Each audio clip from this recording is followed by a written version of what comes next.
नमस्कार बंधुरा आज पढ़े शोनाबो सुवर्णलता गल्पेर सप्तम पर्व। गल्प पाठे आमी रत्ना। किन्तु मुक्तकेशी कि सुवर्णलता ताई अभिमान भरे सुविधे सुयोग पण्ड करबेन ना। सुवर्णलतार मतो बोका नय मुक्तकेशी। मुक्तकेशी ताई तेतो गलाय बोले ओठेन, ता ओई दूधटुकु सरालेई सब समस्यार मीमांसा हबे तो ना ओई बाँचानो दूधटुकु पुनराय गरुर बाटे उठे गिये आबार पयसा फिरिये आनबे।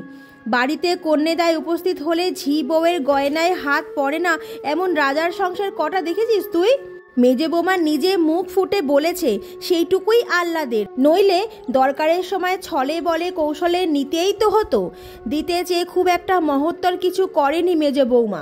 बड़ बौमार थाकले सेओ दित, अर्थात प्रबोधेर ठेस देवा कथार फल हलो एई। सुवर्णलतार महत्व उदारता सब किछुई एखन तृतीय विभागे पड़े गेल। सुवर्ण उঁচু मायेर परिचयटा धामाचापा पड़े गेल। सुवर्णेर सुख्यातिटाও माठे मारा गेल।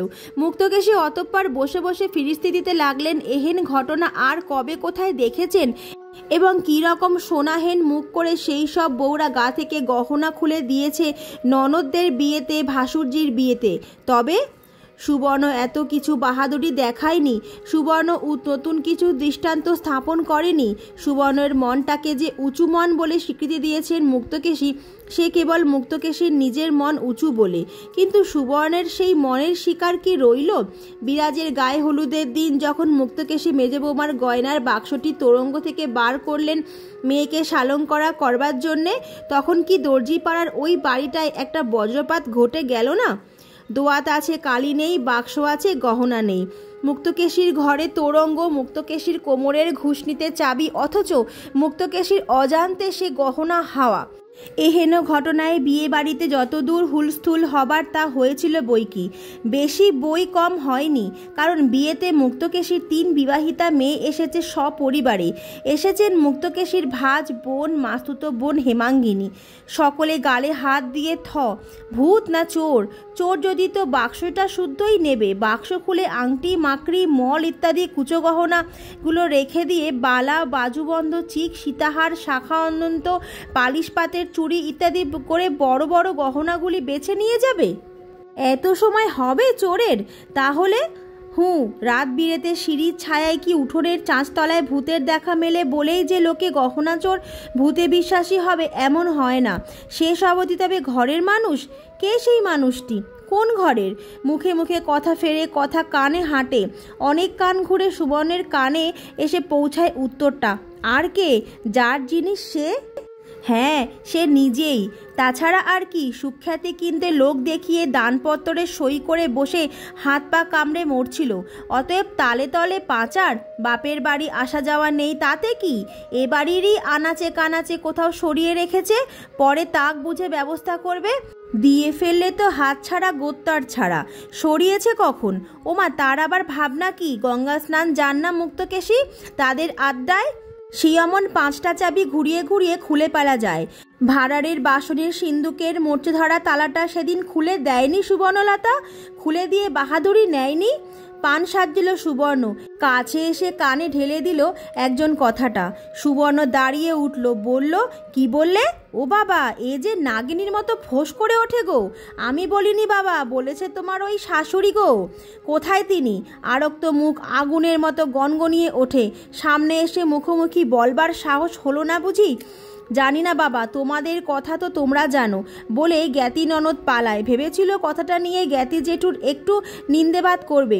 ব্যাপার দেখে থেমে গেল, সরে পড়ল। কিন্তু সুবর্ণ কি থেমে থাকবে?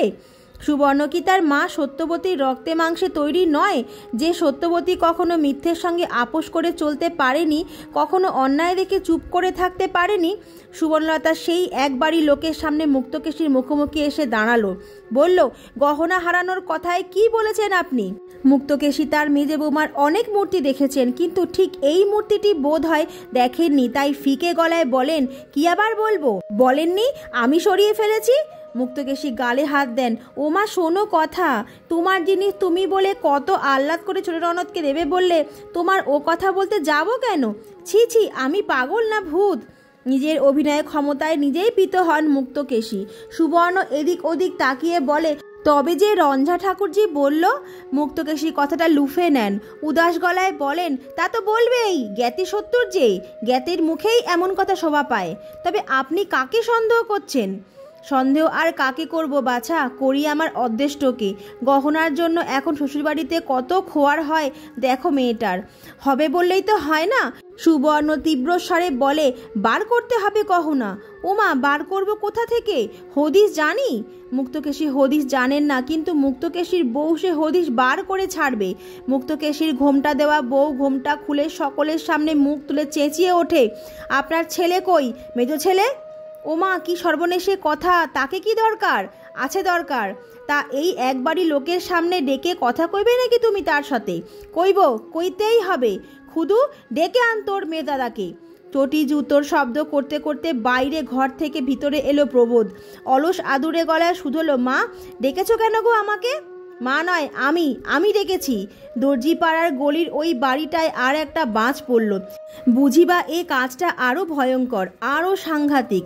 মুক্তকেশী পাশ কাটিয়ে মুক্তকেশীর সামনে এক বাড়ির লোকের সামনে মুখের ঘোমটা কমিয়ে বরের মুখোমুখি দাঁড়িয়ে বউ তীব্র গলায় উচ্চারণ করল, মা নয়, আমি।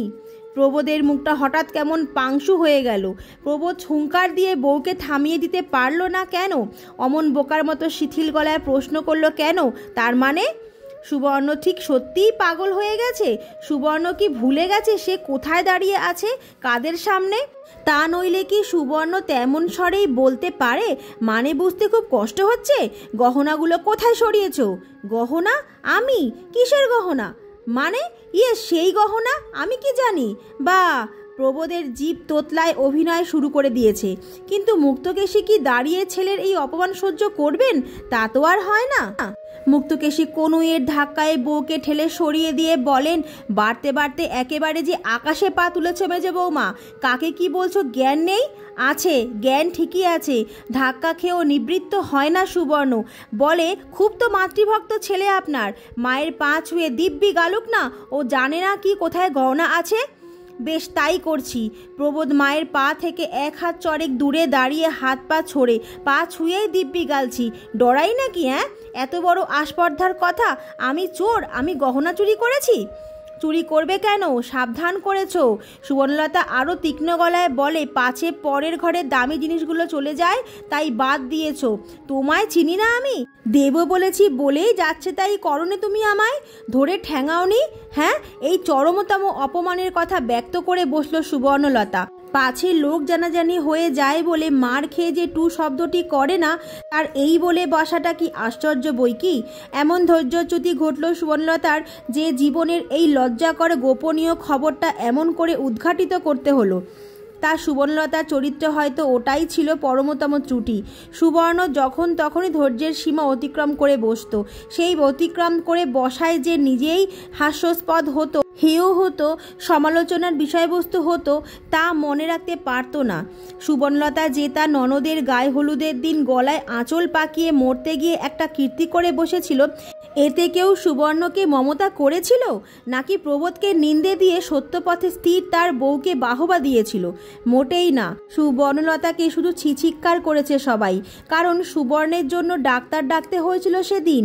কি লজ্জা, কি লজ্জা! মুক্তকেশী কেন গলায় দড়ি দেননি সেদিন, এই আশ্চর্য। আচ্ছা, বিরাজের বিয়েটা কি তবে বন্ধ হয়ে গেল? ইস, পাগল নাকি? মেয়ের বিয়ে বন্ধ হয়? মা মরলে তাকে ঘরে শেকল তুলে দিয়ে রেখে লোকে কন্যা সম্প্রদানটা করে দেয়। এ তো তুচ্ছ একটা বউ বাড়ির। তাছাড়া মরেনি তো, ও শুধু কেলেঙ্কারি করেছিল। একবেলা শুয়ে পড়ে থেকেই তো সেরে গেল তার দুর্বলতা। আবার তো পরদিন উঠে কাজকর্ম করতে লাগলো বিয়ে বাড়িতে। সবাইয়ের সঙ্গে খেতে বসতেও দেখা গেল মাছ লুচি নিয়ে, শুধু একটু বেশি শান্ত, একটু বেশি স্তব্ধ। কিন্তু লজ্জিত কি? আশ্চর্য, লজ্জিত হতে দেখায়নি কখনো সুবর্ণলতাকে। অথচ জীবনে কম কেলেঙ্কারি তো করেনি সে। বারে বারে করেছে, যখন তখন করেছে। করেছে। বিরাজের বিয়ে হয়ে গেল তাহলে?